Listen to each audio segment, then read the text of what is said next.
इसका ट्रांसपोर्टेशन से जो ये बीच का पूरा दौरा करा रहे हैं, देखिए ये पूरा बीच है ये।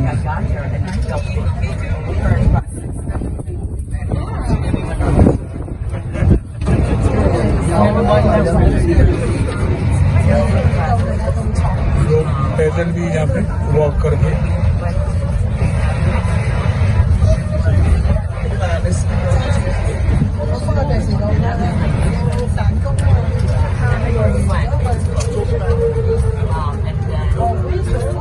ये उन्हीं प्लेट में खाना वाना भी लेके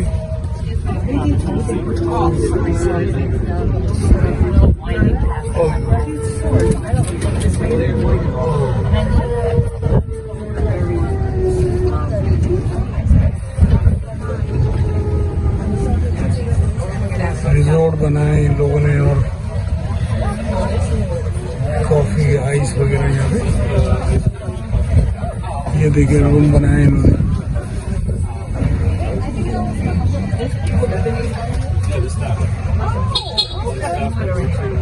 ये रूम देखें कितने अच्छे अपार्टमेंट बनाए हैं।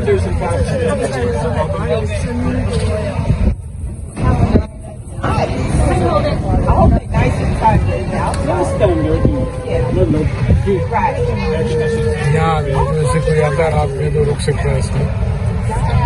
इन रूम्स वगैरह भी इन रूम में रुक सकता है रात में। ओशन सिटी जो है रामाज MSC जो शिपिंग कंपनी है उनकी तरफ से ये पूरा जजीरे पे ये बनाया खूबसूरत ओशन सिटी बनाई है उन्होंने। देखिए होटलों पे रुके हुए हैं।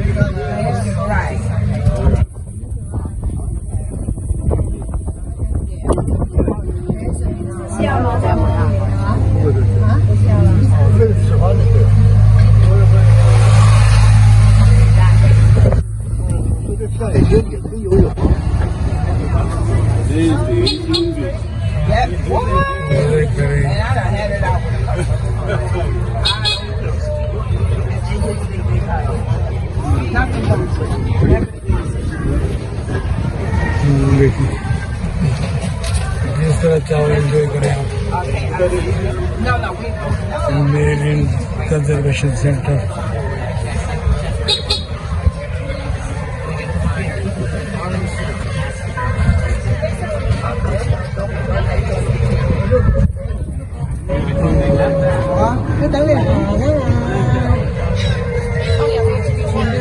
बोटिंग कर सकते हैं। ये ट्रांसपोर्ट पवेलियन है। Southeast and going is to the left. Next stop is the lower to the